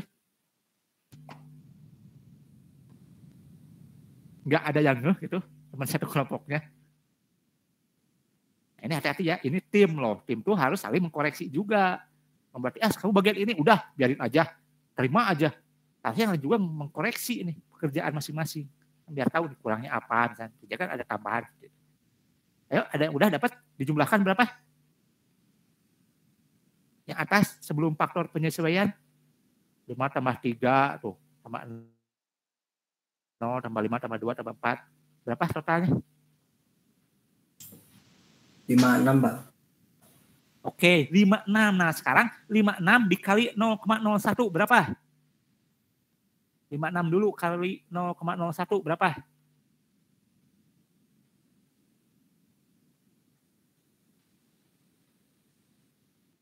0,56 Pak. 0,56 ditambah 0,65 berapa? 56 tambah 65. 1,21. 1,21. 1,21. Nah itu atau penyesuaiannya harusnya 1,21. Nah, akhirnya tambahkan yang tadi 56 tambah 1,21. Jadi 57,21. Itu dapatnya totalnya sebenarnya. Makanya next. Oke, next. Nah, kesininya salah. Karena yang sebelumnya kan salah, betul nggak? Iya. Iya Pak, betul. Tuh. Apalagi nih, kayak ini nih upah tuh kamu sama dengan 7.500 per M, DAP cuma 7.500, dapat dari mana itu tiba-tiba 1.293. Tapi itu belakangnya ada lagi 5,8, itu maksudnya apa gitu? Angkanya berapa yang tepatnya? Nah itu juga hati-hati rumusnya itu membingungkan. Tapi ini pasti salah, karena yang sebelumnya salah. Itu yang pasti itu ya. Jadi hati-hati lagi. Ini juga buat, nah ini, buat pembelajaran. Buat kalian, buat yang nanti, yang akan percaya juga. Buat kedepannya, ya buat kalian semua lah. Saling mengkoreksi, ingat tugasnya dibagi-bagi, tapi bukan berarti, ya udah nerima, udah kumpulin aja. Bukan gitu, tetap kalian harus mengkoreksi kerjaan temannya juga. Bisa jadi kan, wah ini masalah, karena kenapa? Kan berhubungan ke kalian juga loh, ini kan tim, bayangkan. Kalau yang faktanya, ini salah, udah dianggap gagal loh. Hati-hati, jangan seperti itu, ini kan tim. Tim itu gagal, satu orang bisa jadi gagal proyek itu. Itu ya, ini buat pembelajaran nggak apa-apa, ini kan pembelajaran, tapi untuk kedepannya lebih hati-hati lagi. Itu ya, mungkin itu saja ya yang dapat saya sampaikan. Tuh, selebihnya udah bagus, kameranya on semua. Cuman ada satu yang saya sayangkan, Tia miring. Tampilnya miring. Maaf Pak. Itu kurang itu doang, miring. Jadi pusing, harus lihat gini nih. Nah itu ya, harus kelihatan mukanya gini, ya. Vertikal jangan horizontal, ya. Itu aja sih. Selebihnya buat perbaikan. Kurangnya lagi ada yang nggak ditampilkan apa? Risiko, ya. Itu, nah itu. Iya Pak. Nah itu, jadi buat bahan yang atas tuh akhirnya, nih kira-kira kan buat bagian saya juga nanti, ini lanjut enggak? Tapi kan buat bahan pertimbangan saya juga. Misalkan klien nih, saya tuh klien yang punya proyeknya. Jadi kamu bisa masih ini resikonya low, itu buat saya, buat kalian juga nih, buat kerjain, bener nggak? Resikonya, kalau tinggi, aduh berarti kayaknya. Tapi kalau yang lainnya nggak apa-apa lah. Ajar aja ya, bahas. Tapi kan ini buat bahan pertimbangan juga. Tuh, itu akan lebih baik lagi. Ya, oke. Mungkin silakan tutup aja. Oh iya, tambah juga nih, belum, bentar. Ini buat Tarjo juga nih, kamu harus lebih tegas. Pasti, kayak tadi kan, siapa ya lanjutnya? Tia atau Angga, nggak boleh kayak gitu. Ya, grogi Pak, grogi. Ya, kamu kan moderator harus tahu nih urutannya, kayak ibaratnya kayak acara udah tahu nih. Ini dulu ke siapa, jadi tahu ke langsung Tia, langsung. Jangan sampai nanti Angga ya, nggak boleh. Kalau moderator mah harus yakin, ya, gitu. Itu aja sih. Oke, silakan tutup. Ya, baik Pak, terima kasih masukannya. Kiranya sekian dari kelompok kami. Terima kasih banyak atas perhatiannya. Wassalamualaikum warahmatullahi wabarakatuh. Waalaikumsalam warahmatullahi wabarakatuh. Oke, silakan kelompok berikutnya siapa? Siap? Ingat singkat padat jelas aja penjelasan tuh. Ya, kelompok berapa? 6, Pak. Berapa? Kelompok 6. 6. Oke, tampilkan dulu nama-nama kelompoknya. Kelompok selanjutnya itu sebenarnya bebannya lebih berat loh, karena harus lebih baik lagi dari yang sebelumnya. Patokannya kalau saya bilang kelompok 8 masih yang terbaik. Dari segi materi, penyampaian setidaknya lebih baik ya, secara keseluruhan. Nah ini kamu agak beban juga sebenarnya, yang setelah-setelahnya. Oke bentar ya, saya catat dulu.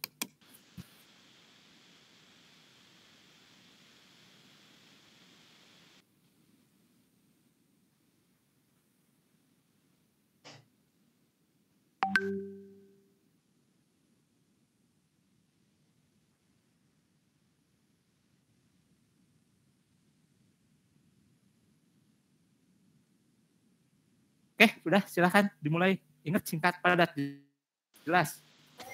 Baik, Assalamualaikum warahmatullahi wabarakatuh. Selamat pagi, salam sejahtera bagi kita semua. Perkenalkan, kami dari kelompok 6 yang beranggotakan saya Sri Handayani selaku moderator, Raden Muhammad Hafiz Sumantri, dan juga Tito Yanwaryanto Pohan.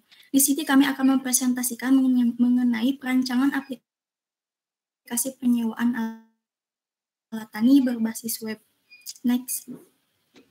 Di sini ada beberapa yang akan dibahas. Yang pertama project charter, yang kedua work breakdown struktur atau WBS, Gantt chart, dan juga estimasi. Next. Dan selanjutnya akan ada pembahasan mengenai project charter yang akan dijelaskan oleh saudari Tito. Kepada saudara Tito, saya persilahkan. Perkenalkan, nama saya Tito Yanwaryanto Pohan. Di sini saya akan menjelaskan tentang project charter. Pertama, tidak sedikit dari para petani kita yang masih belum memiliki pertanian yang memadai sehingga menyulitkan para petani untuk mengolah serta merawat lahan yang dimilikinya. Kami mendapat sebuah proyek berbagai bentuk pemanfaatan teknologi sekaligus untuk membantu para petani supaya bisa dengan mudah mendapatkan alat-alat tani yang berkualitas atau bahkan yang sudah modern tanpa harus membeli. Developer mulai menjalankan proyek, selesai analisis kebutuhan proyek, selesai membuat prototipe desain aplikasi, selesai membuat UI atau UX aplikasi, simulasi testing aplikasi.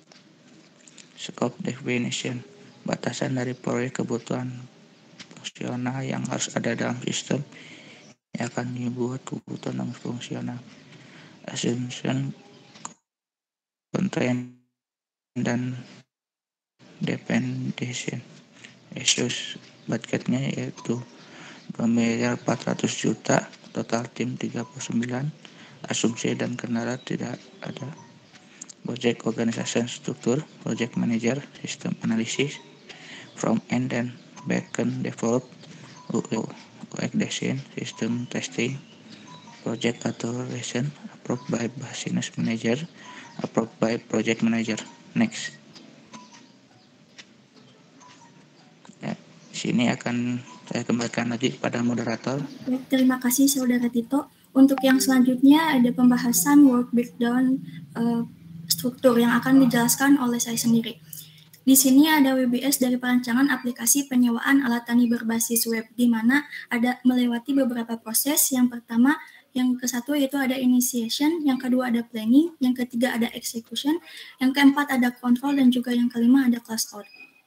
Dan untuk yang pertama, pada tahap initiation ada beberapa tingkatan berikutnya, yaitu 1.1 ada analisis kebutuhan aplikasi, 1.2 ada pemodelan aplikasi, 1.3 ada analisis informasi kebutuhan pengguna. Dan untuk yang selanjutnya, yang kedua ada planning, di mana planning juga ada beberapa tingkatan berikutnya, yaitu 2.1 ada membuat user flow, 2.2 ada membuat wireframe, 2.3 ada membuat visual design, 2.4 ada membuat prototype aplikasi.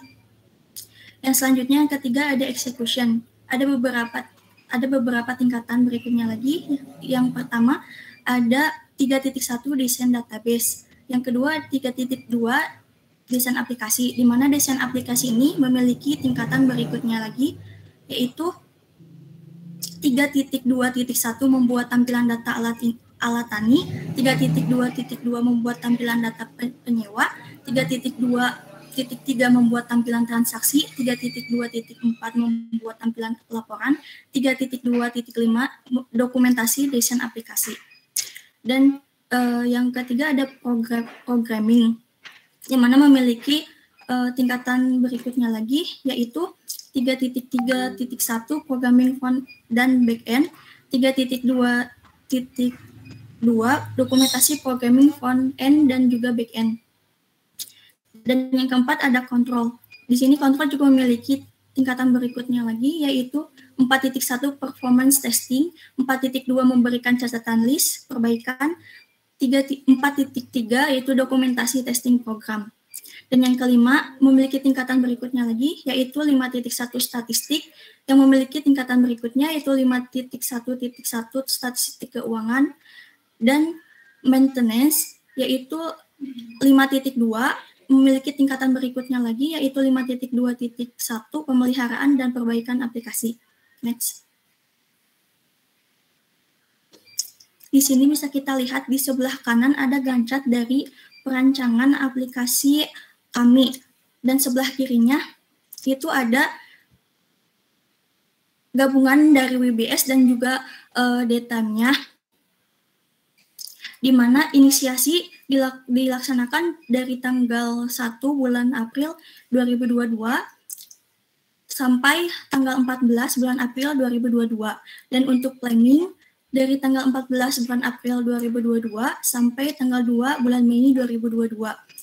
Dan untuk pelaksanaan eksekusi mulai dari tanggal 2 bulan Mei 2022 sampai tanggal 16 bulan Juni 2022.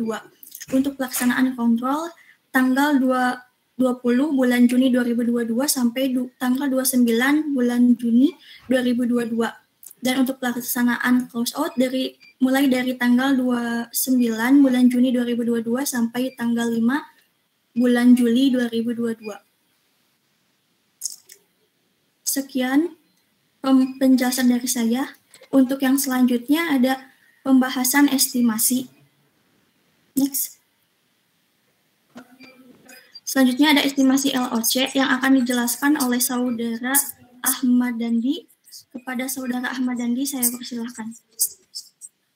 Baik, sebelumnya terima kasih atas waktunya. Kemudian ada estimasi LOC, kemudian diketahui perhitungan LOC untuk modul transaksi. Untuk optimisnya 1.800 LOC, most likely-nya 2.900 LOC, dan pesimistiknya 4.100 LOC. Kemudian untuk rumus SIP-nya 1.800 ditambah 4 kali 2.900 tambah 4.100 dibagi 6, mendapatkan hasil 2.950. Jumlah tersebut dimasukkan ke dalam tabel, begitu juga dengan perhitungan yang lain. Sehingga diperoleh tabel estimasi untuk metode LOC. Terdapat beberapa fungsi di sini, ada interface pemakai dan fasilitas kontrol, modul barang, database management, kontrol peripheral, modul transaksi, dan modul user. Untuk LOC terestimasinya merupakan hasil kesepakatan dari kelompok kami. Terdapat baris kode terestimasinya merupakan 16.250. Kemudian jika produktivitas rata-rata organisasionalnya 480 LOC per person month, upah karyawannya $350, kemudian biaya baris per kodenya $10, maka tingkat produktivitasnya sama dengan jumlah titik fungsi dibagi jumlah orang bulan. Kemudian untuk jumlah karyawan 16.250 dibagi 480 LOC per month sama dengan 33,8, kemudian dibulatkan ke atas menjadi 39 orang. Untuk estimasi biaya proyek berdasarkan LOC merupakan total LOC dikali biaya baris per kode sama dengan 16.650 LOC dikali $10, maka hasilnya $162.500. Untuk estimasi biaya proyek berdasarkan upah, itu jumlah karyawan dikali upah karyawan, di mana 39 orang dikali $350 mendapatkan hasil $13.650. Next. Di sini ada estimasi berbasis EP atau function point. Kemudian terdapat faktor dan harganya. Untuk harganya ini merupakan hasil kesepakatan dari kelompok kami. Bisa dilihat EP-nya pada tabel berikut. Kemudian kami mendapatkan total 55,19. Kemudian di sini juga terdapat tabel perkiraan harga domain informasi. Dan untuk jumlah input, untuk optimis, likely, dan pesimistiknya itu merupakan kesepakatan dari kelompok kami juga, sehingga mendapatkan hasil jumlah estimasinya. Bisa dilihat untuk jumlah estimasi dari jumlah input, output, inquiry, file, dan interface eksternalnya ada pada perhitungan di bawah. Kemudian untuk jumlah EP-nya merupakan jumlah estimasi dikali bobot, yaitu 21 kali 4, 14 kali 5, 18 kali 4, 4 kali 10, dan 3 kali 7. Sehingga kami mendapatkan total yaitu 287. Next. Kemudian di sini total terestimasi pembuatannya 55,19, total EP-nya 287. Untuk EP terestimasi sama dengan total EP dikali 0,5 tambah 0,1 dikali sigma FI, yaitu 287 kali 0,5 tambah 0,1 kali 55,19 sama dengan 347. Terus kemudian diketahui untuk produktivitas sama dengan 4,8 elosi per person month. Kemudian untuk upah $350 per month, biaya EP-nya untuk biaya EP yaitu $350 dibagi 4,8 LOC mendapatkan hasil 7.373. Kemudian untuk estimasi biaya proyek yaitu biaya EP kali EP terestimasi 7.373 kali 345 dapatkan hasil 25.185.185.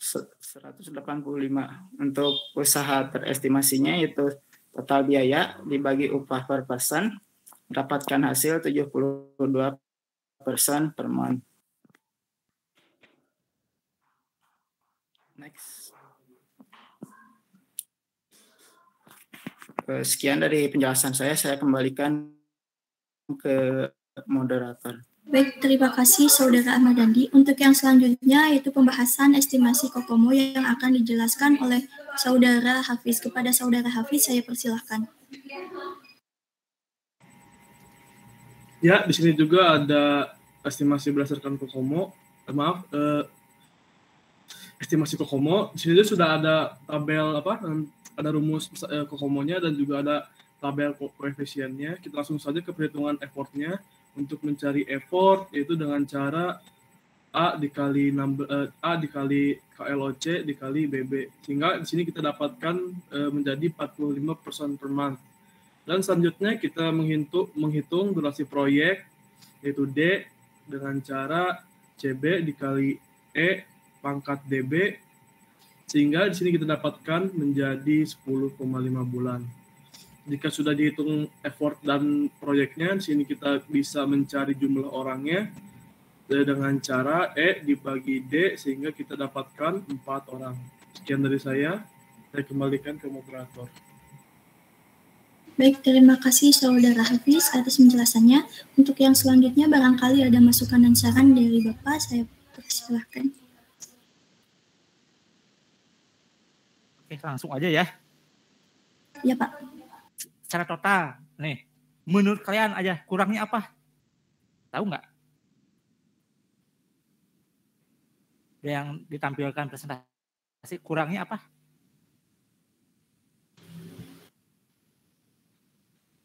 Kalian ada yang kurang nggak? Bisa jawab. Ada Pak. Apa? Resiko mungkin Pak. Ya Pak, resiko. Itu oke, itu mah yang nggak ada. Sekarang yang ditampilkan aja, menurut kalian kurangnya apa? Resiko mah emang yang nggak ada. Saya yang nanyanya, yang ditampilkan kalian kurangnya apa? Konsisten. Dari segi materinya, dari slide-nya. Bukan yang kalian presentasinya, slide-nya. Apa kurangnya?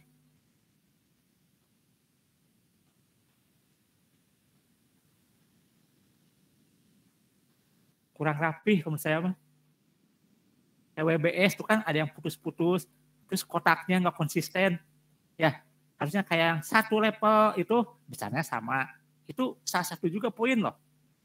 Sama yang terputus itu, ya jadi kurang rapi. Terus kurang jelas, ingat Kan ini buat presentasi kan harus kelihatan. Jangan sampai ada yang dipecah jadi 2. Harus 1 kolom 1.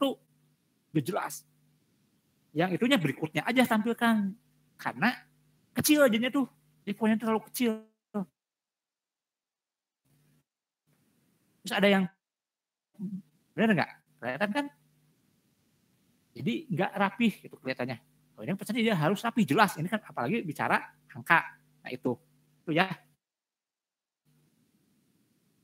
Ya ini kan nggak ada tuh garisnya. Ini udah oke. Pas ini kan nggak ada, lihat tuh. Nggak konsistensi kan kayak lihat initiation, planning udah oke. Tiba-tiba ke execution kok jadi gede gitu.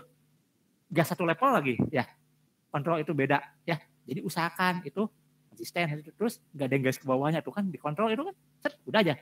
Yang performance mana garisnya? Nah itu hilang, seperti itu ya. Dari planning itu kan membuat user flow nggak ada garisnya, nggak kelihatan.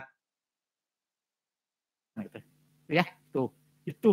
Nah terus di angka, nah kalau angka itu kan harus jelas loh. Itu kalau bicara ini slide-nya ini harus jelas. Ini jangan dibagi 2, 1. Jadi yang kanan nanti berikutnya. Ingat loh, kalau angka kan harus jelas kelihatan. Gitu. Kalau ini kan kayak ini garisnya tuh, kelihatan jadi nggak rapi ya. Yang fungsi LOC terestimasi. Benar nggak? Ingat ini presentasi loh. Harus benar-benar kelihatan jelas. Itu. Ini salah satu faktor juga. Tuh. Jadi biar enak kelihatan. Oh ini. Gitu. Nah itu. Tuh sebenarnya itu sih lebihnya. Lebihnya. Ya kalau desimeter betul. Kalau risiko nggak ada. Betul. Tuh. Nah sebenarnya di antara kalian semua nih. Menurut saya tuh yang kelihatan banget jombangnya 1.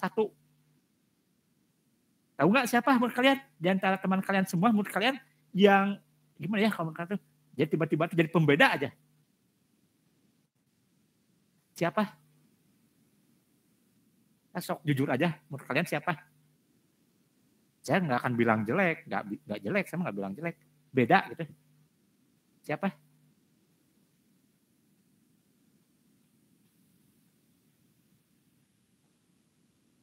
Yang tahu nggak?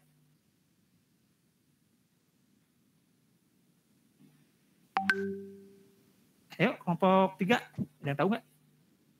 Nggak tahu. Tito, saya tuh. Kenapa? Karena Tito tuh yang pertama dia itu membaca apa yang ada di layar. Jadi nggak ada bedanya. Setidaknya ada dibedakan. Yang tampil itu jelasin lagi kayak apa. Ini kan hanya membaca aja yang ada. Kalau gitu ya udah tinggal bilang aja misalkan saya silakan dibaca. Ya udah selesai kan? Karena hanya membaca yang ada di layar. Terus kedua kayak males bacanya. Yang jelas itu saya monoton. Nah presentasi itu ingat loh, presentasi itu harus ada intonasi, jangan kayak males. Kayak kita akhirnya klien dan juga males kalau kayak gini mah nggak jelas. Aja penghitungan LOC untuk modul transaksi optimis 1.800, most likely 2.900, pesimistik 1.100. Kira-kira kamu dengarnya gimana? Anggap kamu yang punya proyek. Ini saya mau ngajuin proposal. Kalau saya ngomongin seperti itu, kira-kira kamu terima nggak? Ya jujur aja nih, kalau bicara jujur ini ya. Enggak kan? Kan nggak enak. Misalnya, ini pesannya kan harus jelas nih. Apalagi ini bicara proposal loh. Proposal itu kan ini bicara angka, ini harus jelas. Deh. Kamu ngomong juga harus jelas, tegas. Ini proposal. Ya sampai males. Kalian males. Oh Pak, emang saya gaya aja gitu. Ya saya harus dirubah. Jadi jompang pas ke teman yang lain. Winnie ngomong gue udah gini, enak. Tiba-tiba, cek. Pas ke Tito, jadi langsung turun. Ibaratnya kalau grafik itu turun. Langsung naik lagi. Di akhirnya tuh kayak Tito tuh terlupakan. Nah ini juga harus diperhatikan sama tim. Ini kerja tim. Nah harusnya itu kalau tim tahu nih. Kamu menjelasin apa? Coba kamu menjelasin seperti apa? Jangan sampai yang lain yang tahu. Ya udah kamu bagian kamu tapi nggak tahu nih cara penyampaian gimana temennya. Ini bagian A. Ini bagian B. Nah, pas Windy presentasi harus lihat yang lainnya juga. Jadi biar bisa mengkoreksi. Oh, kamu kayaknya harusnya tambahin kayak gini-gini. Nah, kayak sama kan pas Ahmad Dhani sama Windy misalkan. Atau sama Tito atau sama Raden Muhammad Hafiz. Oh, ini kurangnya ini. Nah, itu harus ada masukan jadi input dari kalian dulu. Itu bukan cuma pembagian materi udah selesai. Tapi nggak ada. Nah, itu. Ya akhirnya timpang kalau menurut saya tuh. Ingat ini tim ya. Ya ini kan pembelajaran nggak apa-apa, tapi ke depannya jangan sampai seperti itu. Ini kan tim loh. Jelas kan, kerja tim, proyeknya tim. Jangan sampai seperti itu. Oke, itu aja ya yang bisa saya sampaikan. Oke, silakan tutup. Baik, terima kasih Bapak atas masukan dan juga sarannya. Sekian presentasi dari kami. Mohon maaf apabila banyak kesalahan. Wassalamualaikum warahmatullahi wabarakatuh. Waalaikumsalam warahmatullahi wabarakatuh. Oke, sebelum ke kelompok yang terakhir ya, untuk sekarang terakhir. Saya ada yang lupa menyampaikan ke kelompok 1 tadi. Di presentasi jangan sampai menjelaskan tentang kayak penelitian terdahulu. Kamu mah, penelitian terdahulu nggak boleh. Ini bukan skripsi. Ya, bukan ada tadi tentang apa yang kayak penelitian terdahulu, nggak usah dijelasin itu mah ya. Saya lupa itu yang mau saya sampaikan ke kelompok 1. Tadi kan yang menjelaskan tentang penelitian terdahulu, jangan sampaikan, ingat ya. Baik, Pak. Kelompok yang lainnya nanti juga jangan. Oke, sekarang kelompok terakhir siapa yang mau maju? Silakan. Silakan, siapa kelompok terakhir nih untuk pertemuan sekarang? Siapa? Silakan. Ayo, siapa? Jadi nanti minggu depan sisanya 5. Ayo, sekarang siapa yang mau maju?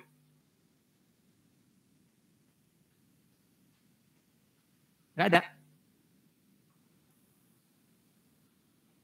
Mana? Mau maju nggak? Ada yang mau maju? Terakhir, kelompok terakhir untuk pertemuan sekarang. Nggak ada. Berarti minggu depan. Tapi ingat loh, minggu depan itu terakhir. Jadi waktunya, kalaupun ada yang nggak cukup waktunya, ya berarti itu resiko loh. Berarti kalian nggak ada nilai presentasi. Kesempatannya terakhir hanya minggu depan. Itu pun berarti kalau sekarang kan 3, sisanya 6. Nah, itu harus cukup. Jadi kalau selesai jam 12, udah, saya nggak ada lagi. Pas. Jadi kalau yang nggak kebagian, berarti nggak ada poin presentasi. Karena kan saya udah ngasih kesempatan. Di sekarang sama depannya itu. Itu ya. Itu mungkin yang bisa saya sampaikan. Tuh. Ingat ya, itu. Hati-hati. Itu salah satu. Nah, tapi ingat juga ada perbedaan, bukan perbedaan seperti apa ya, ada poin lebih loh antara yang presentasi minggu sekarang sama minggu depan, itu beda. Yang minggu sekarang tuh ada poin lebihnya. Kenapa? Ya setidaknya kan dia berani. Saya lihatnya itu juga. Tuh, kesiapan. Mungkin dia belum siap, tapi dia berani. Gak masalah, kan proses pembelajaran seperti saya bilang tadi. Tadi kelompok Taryo, saya bilang banyak kurangnya. Ada poin minusnya, tapi poin plusnya apa? Dia berani. Tetapi yang kedua langsung. Itu kan berarti udah poin plus. Karena berani. Nah itu. Itu salah satu poin juga. Jadi akhirnya jadi gak ada minus. Nah, yang tadi ada minusnya, saya hilangkan. Minusnya yang tadi. Itu salah satu juga poinnya. Itu ya. Oke, itu ya. Jadi untuk yang belum minggu depan usahakan loh singkat padat jelas. Terus harus jangan sampai mengulangi kesalahan dari kelompok yang sekarang. Saya bukan bilang kesalahannya, kekurangan. Nah, jadi harus lebih baik. Kalau saya menemukan kalian minggu depan itu masih ada kurang sama seperti kelompok 8, 1, dan 3, nah berarti kalian nggak belajar nih dari kelompok sebelumnya. Pasti akan ada poin minusnya juga. Hati-hati ya, jadi seperti itu. Kan udah denger kalian. Oke, mungkin itu aja ya yang bisa saya sampaikan. Jadi jangan takut nih, ini proses pembelajaran. Dan saya mau sempurna dulu. Nah itu yang salah tuh, jangan nunggu sempurna. Mungkin itu yang dapat saya sampaikan. Oke, mungkin ada pertanyaan sampai sini sebelum saya tutup. Silahkan kalau ada yang mau ditanyakan.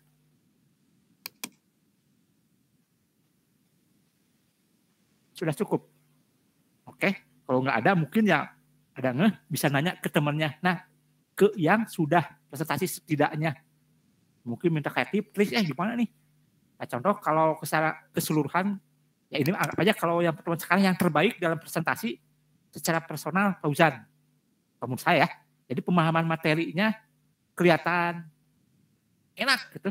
Jadi flow-nya dari materinya, tapi dari materinya juga saya terus yang bikin slide-nya karena jelas. Itu pun mungkin juga menjelaskan enak. Udah. Aja sih. Mungkin kalau nggak ada pertanyaan, tutup dengan ucapan alhamdulillah. Wassalamualaikum warahmatullahi wabarakatuh. Waalaikumsalam.